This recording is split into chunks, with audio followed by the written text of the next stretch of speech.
Hi again everybody, and welcome back to this Habitable Planet workshop lecture entitled Climate Change, Humanity and Society.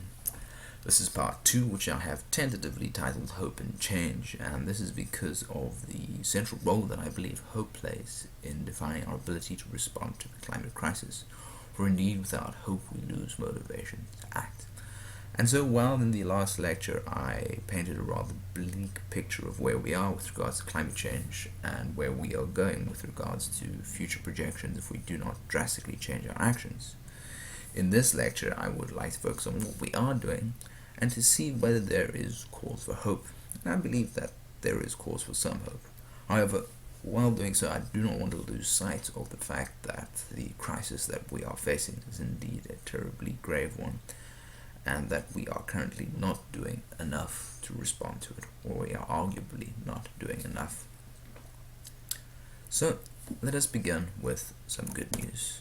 As I began to outline, at least in the last lecture, we understand this crisis to a certain extent thanks to the collaboration of scientists across the globe, and some of the most incredible collaborations indeed across disciplines, across nations.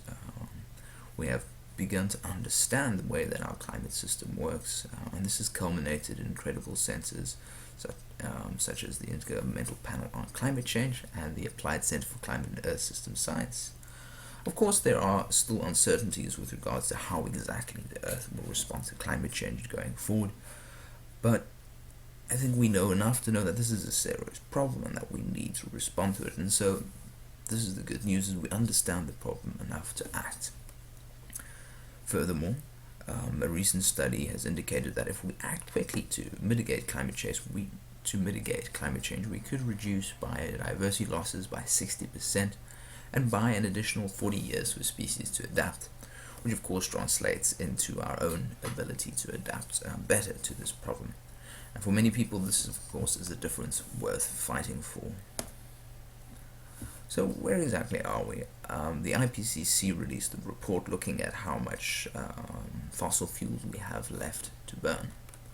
And what they were looking at is how much fossil fuels we can safely burn if we want to maintain a 50% chance of staying below the 2 degrees Celsius figure, which, as we outlined in the last lecture, has been declared as the politically safe level that we want to keep climate change below. And the total left for us to burn is between 820 billion and 1,445 billion tons of fossil fuels.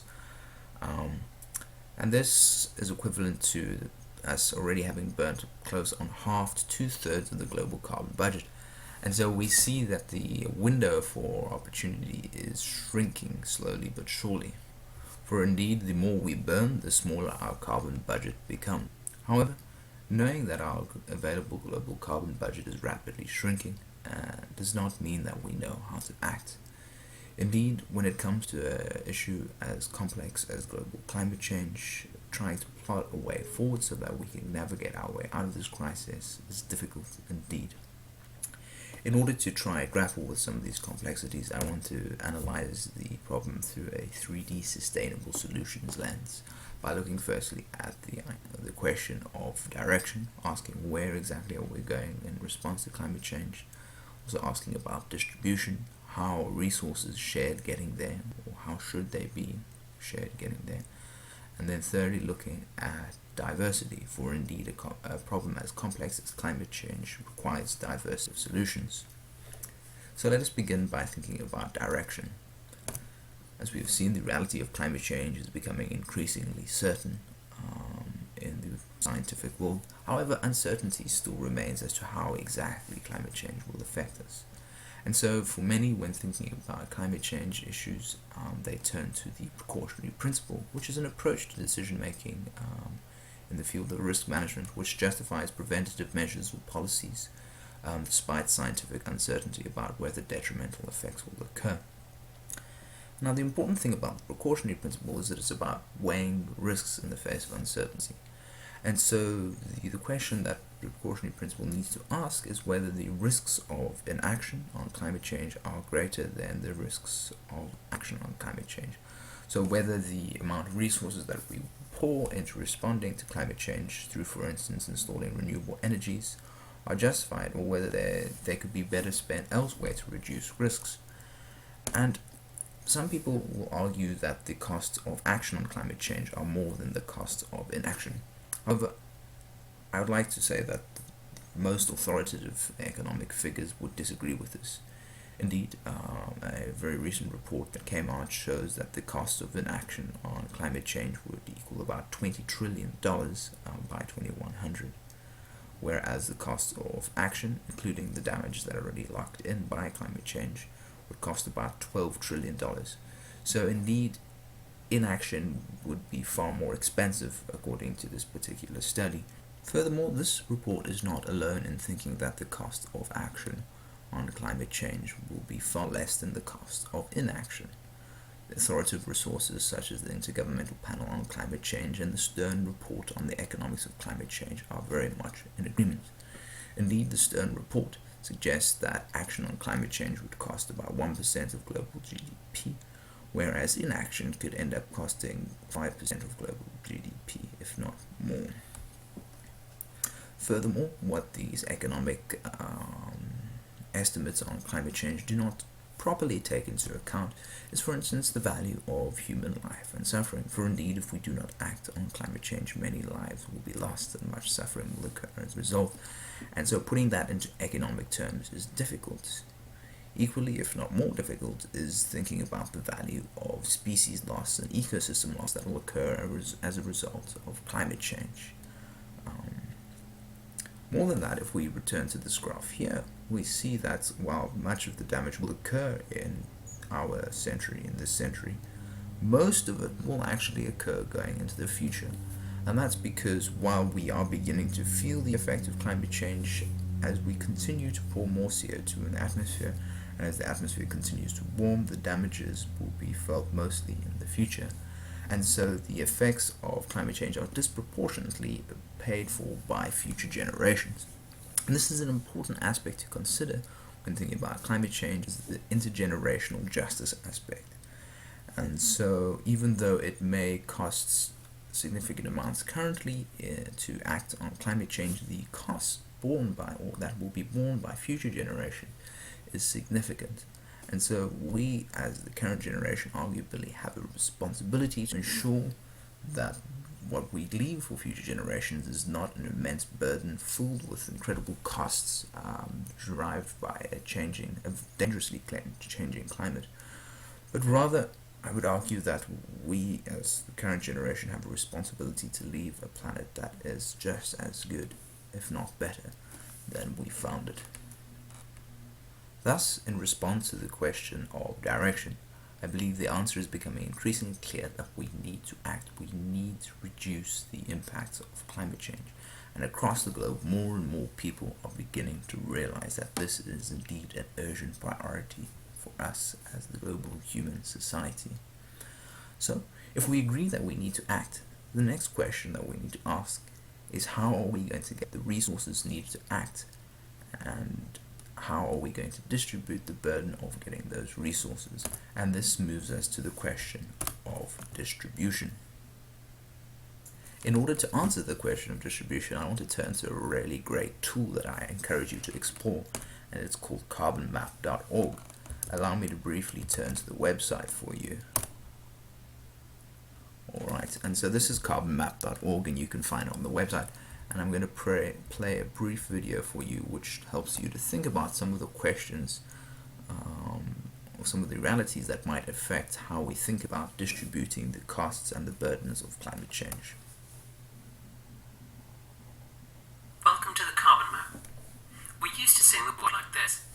Though if countries are resized to represent their true area, it actually looks more like this. But area is only one way of looking at the world. This site gives some others, such as where the people are and where the money is. Mainly though, this site is about climate change. Browse the responsibility maps to see how each country helps drive global carbon emissions, from extracting fossil fuels and burning them through to consuming the goods and services that result. You can also see historical emissions, most of which are still in the air, and potential emissions that are currently locked up in coal, oil and gas reserves. In addition, you'll you'll find some vulnerability maps which show the people most at risk from climate change, such as those already exposed to droughts, floods and extreme temperatures. Click on a country to see its national data, and if you like, use the shading drop-down to overlay extra information. For example, we can add shading to show where population is rising, the red areas, or falling, the green areas. If we then click the emissions map, we can see that the countries with the fastest growing populations currently release very little CO2. But click to the people at risk map, and we can see that the same booming populations are very exposed to climate change impacts. So that's the carbon map. Click around to get a better handle on this crucial but complex topic. And so I'd really encourage you to go and have a look at Carbon Map for yourself so you can explore the various different questions which I believe are very pertinent to thinking about how we distribute the burdens of climate change. Questions such as who has emitted the most greenhouse gases both historically and currently, who's most vulnerable to climate change, who has the most amount of resources on the globe so as best to be able to respond to it.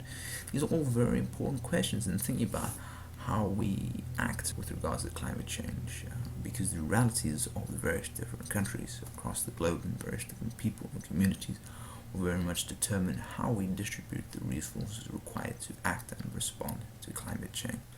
Furthermore, when thinking about climate change, we must realize that it doesn't occur in a bubble, and so distribution questions are not only limited to thinking about climate change, but also distribution between other global problems. So for instance, climate change is not the only environmental problem the world faces. Biodiversity loss, a unbalancing of the nitrogen and phosphorus cycle, the loss of global fresh water, changes in land use, heavy chemical and air pollution, ocean acidification, all these are other very important environmental issues that we also need to face and deal with concurrently. Furthermore, environmental problems are not the only problems we face. Slumping global economy, incredible levels of global poverty, various different diseases across the globe.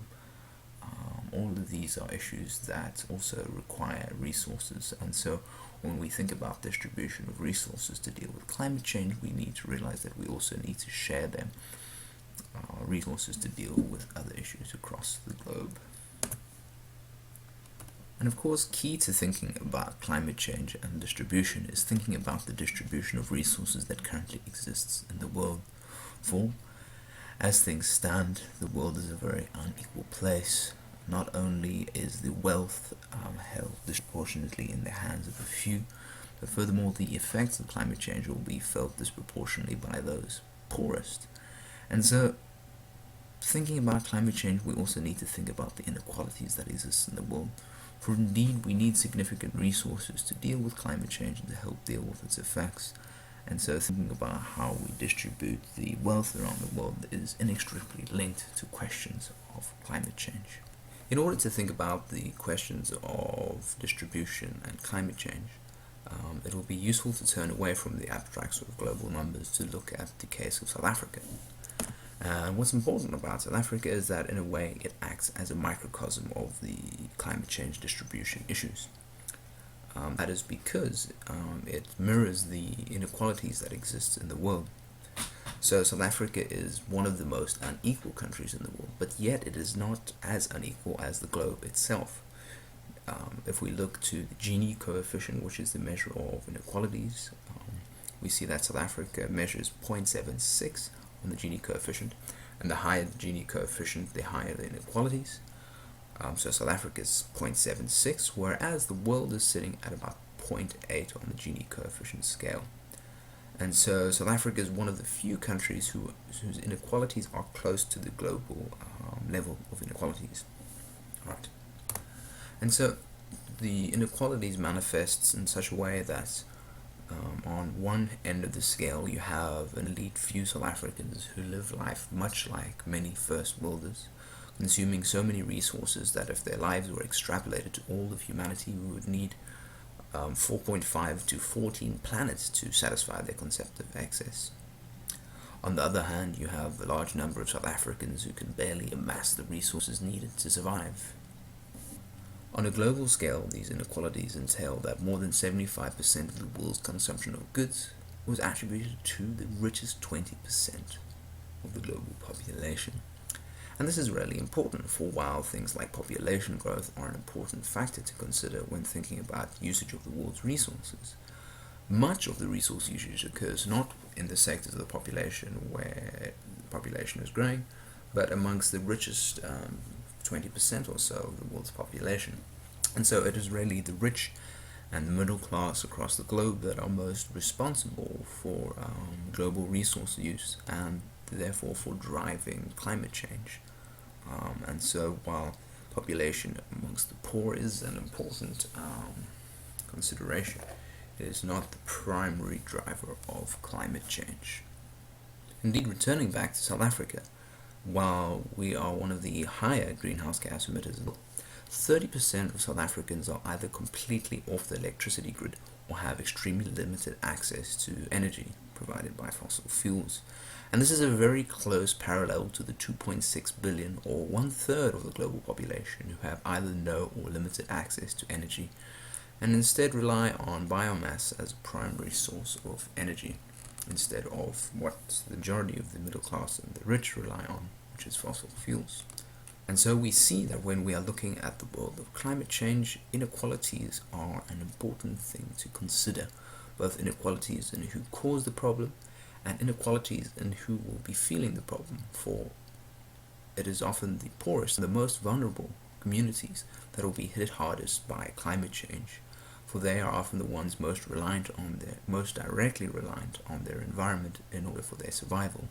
Similarly, in South Africa, many of the rural communities who rely directly on the environment will be hardest hit by the causes or by the effects of climate change, such as drought and flooding. Whereas the richest percent, who are often the ones most responsible for driving climate change, will often be shielded by the effects of climate change through the privileged position they have in the world. So indeed, inequalities are important to consider both when thinking about the causes and the effects of climate change. Having touched on some of the inequality and distribution questions which are central to resolving the problem of climate change, we can now move on to consider some of the solutions that are needed if we are going to be tackling this climate change problem in any meaningful sense. So climate change is often described as a wicked problem. And the term wicked in this sense is not related to the fact that it's an evil problem, although perhaps you could say that it is. But rather the term wicked is referring to the fact that it is a problem that is very resistant to solution. And this is partly because of all the complex interdependencies that are involved in addressing the climate change issue. For indeed, energy and the use of energy is pervasive through so many different aspects of our lives, as is the use of fossil fuels relatedly. And so the effort to resolve one aspect of a wicked problem such as climate change may reveal or create other problems. For instance, many of the developing countries are relying on the expansion of fossil fuels to help gain access to energy for some of their poorer populations. And so ending fossil fuel use may disadvantage some countries that did not get the opportunity to rely on fossil fuels for their development, as did much of the first world. And so we see that when we tackle climate change, because it's such a wicked problem, because there's so many complex interdependencies involved in it, we need a diversity of solutions to tackle it. Indeed, if we turn to the work of Nobel Prize-winning economist Elinor Ostrom, she believed that because climate change was such a complex issue, it required what she referred to as a polycentric approach. And what this really means is that we need to tackle climate change at every possible level. Because if we just tackle it from one front, we will not grapple with the complexity of it. And so her recommendation, and I would really recommend reading her work, is that we tackle climate change from a polycentric approach from every possible level. So one of the major levels that people often focus on when thinking about solutions to climate change is the United Nations level. At the international level, we have this body called the United Nations Framework Convention on Climate Change, and this is the meeting of the governments across the globe as they attempt to resolve climate change. One of their big focuses has been on putting forward some sort of international treaty or agreement on how the world will respond to climate change. And many people have often focused on the UN as sort of the body, the ultimate body that will save us from climate change. And often what this focus on the international body has done is allowed us to forget the responsibility of domestic approaches to dealing with climate change. For indeed, the international body can only enact what is being done on the local level. And so while it is important that we focus on the international body and the UN in bringing together the globe's response, we cannot forget that it is only by a multitude of actions on the local, domestic, and national levels that we can make any sort of meaningful response to climate change. And so we cannot rely only on the UN, but we must work on climate change at every level, starting with the individual, moving towards the community, moving to the domestic, to the national, and then only can we build up a stronger international response to climate change. Of course, that being said, the UN body is incredibly important, for climate change being as global an issue as it is, requires a global response. And so, at the 17th Conference of the Parties under the United Nations Framework Convention on Climate Change, which was held in Durban, South Africa, all the parties there agreed that they would come up with a global treaty to deal with climate change, and that they would do so by 2015, with the idea that this would come into play by 2020. Many, including myself, argue that this is substantially too late, as we need to ramp up our ambitions significantly before then if we want to stand a better chance of keeping climate change to relatively safe levels. Nonetheless, this is what our political leaders have decided to, and hopefully, if we manage to build up more momentum on the domestic scale, this will allow for a more ambitious climate treaty in 2015. One of the other major responses to climate change, as well as other environmental issues, has been the development of what is referred to as the green economy. And the way that the green economy works is by trying to incorporate the value that environment brings into our economic system. One of the major ways through which we do so is by putting a financial value on the environment. For indeed, our ecosystems provide many different services to our communities which are often not really recognized in our economic system. And so this may seem like a progressive way forward for making sure that our economies are more environmentally benign. However, there are a number of downfalls to green economy thinking which need to be kept in mind, such that we do not see it as the panacea to our problems. One of the first problems with green economy thinking is that often we do not properly understand our environment and the ecosystems that support us. And because of that, we may not put sufficient financial value on the environment to reflect how much it really does provide to us. Somewhat relatedly, by putting a financial value on nature, we are making ecosystems in nature substitutable with financial value. And thus, nature becomes substitutable with money, right?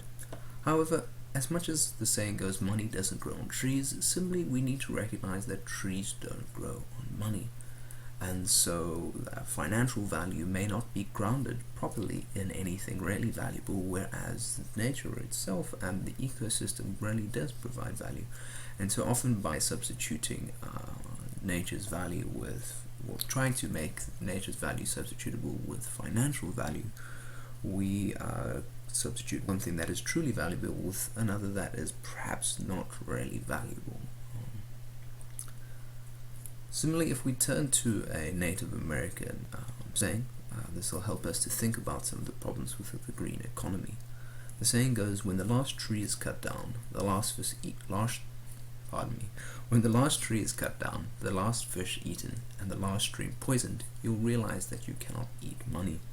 And so we must realize that by putting a price on nature, while this may be a more progressive step towards incorporating the value of nature in our economy, we cannot substitute nature for money, right? Somewhat relatedly, if we think about entering nature into our economy through putting a price on it, we must not forget that our economies are operating by very exploitative capitalistic principles. And so by putting a price on nature, we may we may then enter it into this very exploitative environment that capitalism has. Furthermore, the poor who have traditionally relied, who have often relied on natural services coming free, if we put a price on nature, and often this is accompanied by privatizing nature, this removes the access that they may have traditionally had to the environment. This applies both to the poor but also to rural and more traditional societies. And so by putting a price on nature, we may break down this relationship, and in doing so break down the way that communities rely on nature. Furthermore, the way that our economy works is that it often borrows from the future, right? And so most of our economies are based in significant amounts of debt.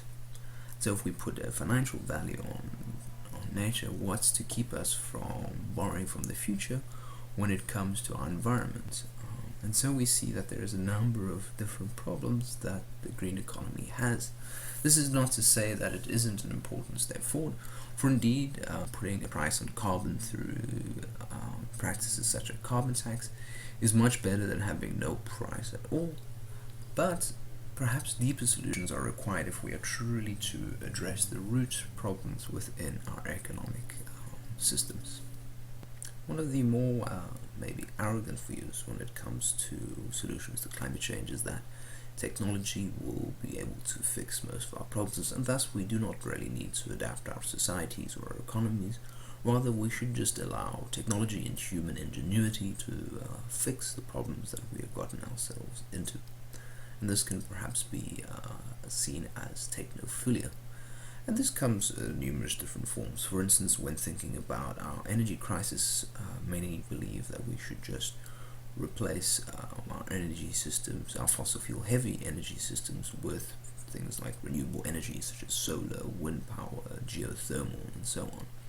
And while this is an important thing to do, to introduce renewable energies so as to reduce our greenhouse gas emissions, it's important that we also think about whether our energy levels are not at unsustainable levels at the moment, and perhaps a deeper solution or a more society-wide solution is required than simply swapping out our old energy systems with renewable energy.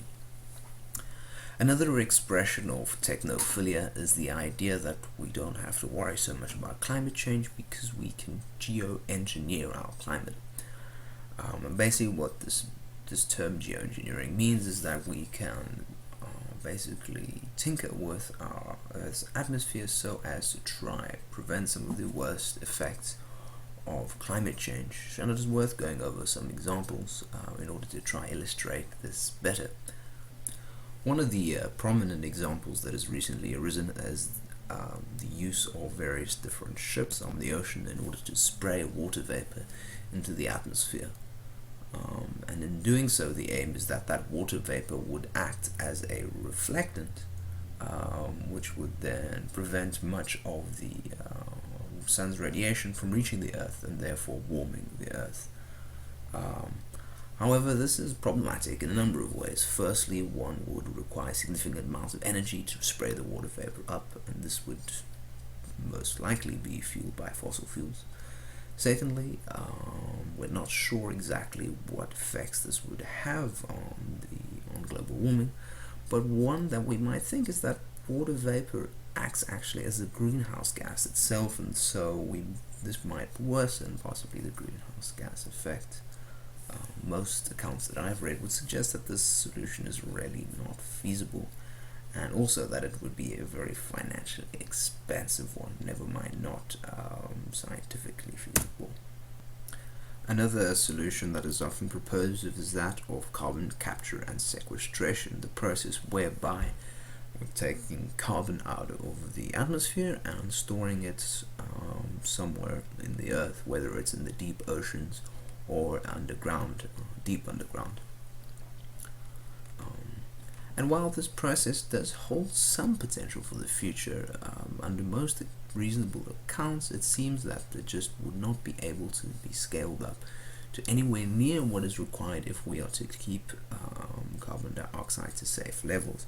And so while it might play a small role going forward, it is certainly not in any meaningful sense a panacea to our problems. Furthermore, there are issues with carbon capture and sequestration insofar as, for instance, if we do it on the land, we are not certain how much leakage would occur, nor how this would affect certain deep underground aquifers, and so on. Furthermore, deep carbon sequestration in the oceans might lead to ocean acidification much further on into the future. And so carbon capture and sequestration is not without its problems, even if it were technologically feasible at present, which it isn't really, and so we cannot really rely on carbon capture and sequestration to be a significant solution to climate change, at least not anywhere in the near future. Another proposal that is often pushed by way of engineering is that of ion fertilization of the ocean. And what ion fertilization of the ocean is supposed to do is to encourage further carbon dioxide taken by the oceans. However, there are a number of problems with this. Firstly, it's not clear that ion fertilization would really encourage more CO2. Furthermore, it's not clear what the effects of ion fertilization would do to marine ecosystems. And by trying to encourage more carbon dioxide to be stored in the oceans, we would then enhance the process of ocean acidification. For indeed, the more carbon that is stored in the ocean, the more carbonic acid that is formed, and the more acidic it becomes. And this is a incredibly problematic idea, because already the effects of ocean acidification are beginning to wreak havoc upon our oceans, and so ion fertilization poses a number of really difficult problems. So geoengineering doesn't really seem like it really holds the potential to solve our problems. Furthermore, there are a number of political issues that would come with any geoengineering scheme, because geoengineering may not universally benefit everybody, and so some geoengineering schemes might benefit some countries, whereas other geoengineering schemes might benefit others. And so this brings in various different geopolitical issues that made it be unsurpassable, really, going forward. And many of these geoengineering schemes would also require significant amounts of capital investment in order to keep on going into the future, because many of them require to be sustained for decades, if not hundreds of years going forward. And so this would generally only be feasible for big countries to push forward. And so once again, geopolitical issues come to the surface as to whether we would be able to sustain geoengineering solutions, even if they were a feasible solution to our problem. Thus, it seems that those who are proponents of relying solely on geoengineering in order to deal with environmental issues may indeed not understand the complexity involved with geoengineering, and that it may not actually be feasible.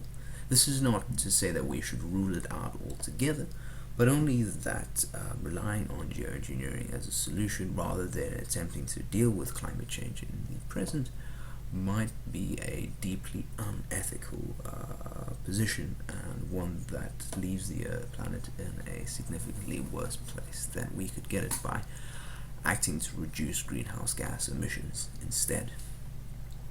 Moving away from technophilia all the way to the other end of the scale, often people who want to address questions of climate change will romanticize the past through looking at traditional and indigenous societies and seeing their way of life as being a solution to climate change.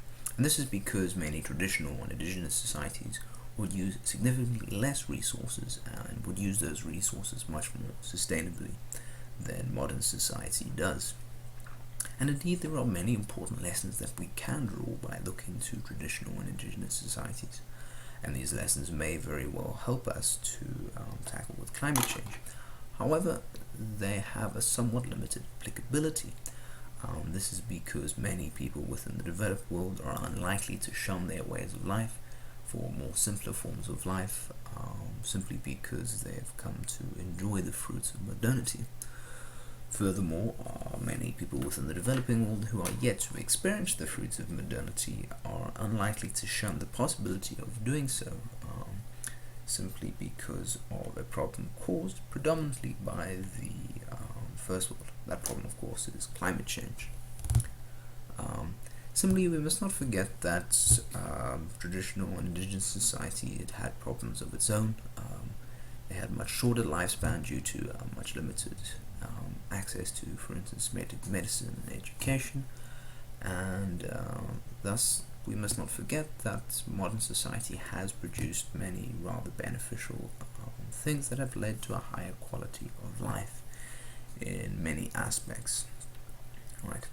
And so a romanticization of the past, while it can teach us very important lessons and certainly should not be forgotten, is not the panacea to our problem of climate change. On this analysis so far, most of the proposed solutions of climate change have significant problems underpinning them, and so it might seem that there is no real solution to climate change. However, we must remember that we are dealing with a wicked problem, and a wicked problem has no one single solution. Rather, what is required is a diversity of various different solutions, realizing that there is no perfect answer to the climate change problem. Already we are seeing the emergence of a significant diversity of various different solutions attempting to tackle the climate change problem. However, as things stand, we are not doing enough, and so we need to ramp up our response significantly. There are many encouraging signs across the globe. The emergence of a growing global social movement attempting to address climate change is going to be one of the most inspiring developments in human history. However, it is not enough yet, and so we need more and more people to get involved and to engage climate change issues if we are to truly address this problem at the scale that is needed in order to avert the very serious and dangerous effects of climate change that we are currently on path towards. And so while there is cause for hope in the growing emergence of solutions to climate change, there is also a very real reason to be worried that we are not doing enough going forward. Having now looked at the serious predicament that we are in with regards to our climate, having explored some of the potential solutions that exist and some of the problems with them, and also having glimpsed into some of the reasons that we might have for hope that we will tackle this problem, I would like to now bring this lecture round to a close with a particular message, and that is, despite the fact that we are in a rather serious predicament when it comes to our climate, we should situate the science within our societies in order to understand the complex problems that we face and to develop a perceived world of positive possibilities tailored to our specific context, rather than one of global doom and gloom. Indeed, many environmental organizations do perpetuate this narrative of doom and gloom, which often disempowers people rather than empowers them, and so we need to think more about positive possibilities within the predicament that we exist. We need to develop an understanding aimed at overcoming our problems, one that is developed in partnership not only with other academic disciplines, but also with our communities and governments, in order to situate our knowledge within societies to jointly tackle the many problems facing us, of which climate change is only one, albeit an incredibly big one. And although at times it may seem as if overcoming climate change is possible, we, like great generations and leaders before us, need to redefine what is possible. We need to overcome ideas and policies that limit us and shackle us to a future defined by climate chaos and the damages and destruction associated with it. We need to continue to break down the discourse that tells us that we can't create a better world, and replace that discourse with a vision of positive possibilities defined by fairness, equality, and a decent life for all, both now and in the future. Of course, this is no easy task, and it will require great effort on our behalf. But as the great Nelson Mandela once said, sometimes it falls upon a generation to be great. You can be that great generation.